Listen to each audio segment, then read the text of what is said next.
Hey students, as a lecture of advanced mathematics, today we are going to continue with our topic called geometry 1 in straight line.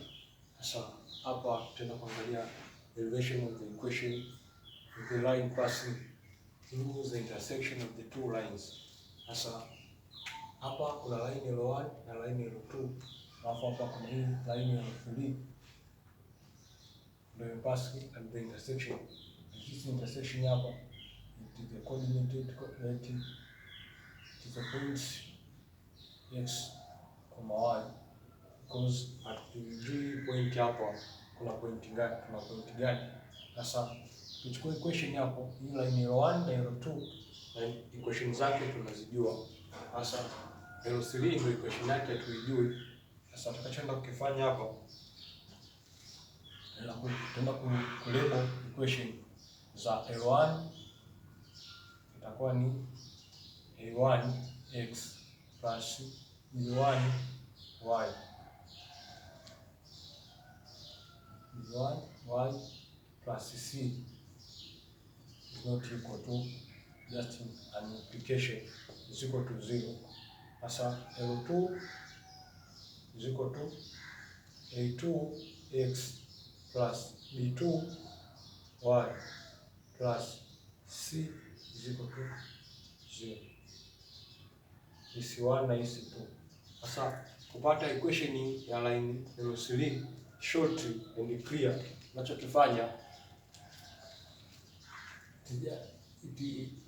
general equation it is given by the formula L1 plus mu L2 is equal to 0.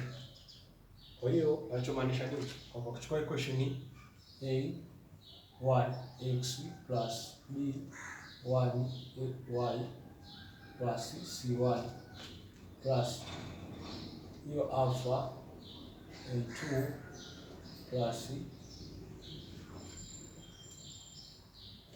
A2x plus B2y plus C2 is equal to 0. Sasa value ya x na y unaipataje? Unachukua L1 na L2 na zisolve simultaneously to get the value of x and y. Unachukua L1, L2 na Ly, unasolve simultaneously.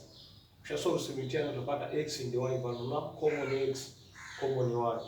Sasa so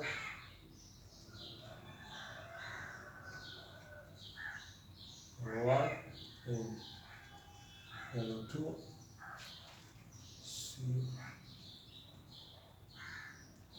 wanapeleka na solve zote simultaneously, utapata value x and y.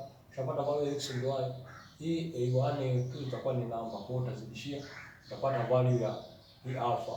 Ukishapata value ya alpha ya kuingizia huko, je kuona kwenye equation, kwenye maswali jinsi inavyokuwa, ni njia rahisi tu. Ukishapata value x na y unaingizia hapa, wakati hizi A1, B1 na C1 hazitakuwa ni herufi, itakuwa ni namba ndogo, au utapata herufi nyingine zaidi hii hapa, itabaki herufi. Utapata value hii hapa ni ngapi? Lakini itakuja huku, afu utagawanyia kwa hapa. Kwa kupata theta is equal to negative L1 gawanya kwa L2. Ndio utapata value ya theta hii. Na hapo utapata value ya theta. Kwa hii hapo upate equation of the line passing through the intersection of the two lines. Tunaishia hapa na concept yake hivyo rahisi. Ndani kipindi kijacho kwa elimu. Bye.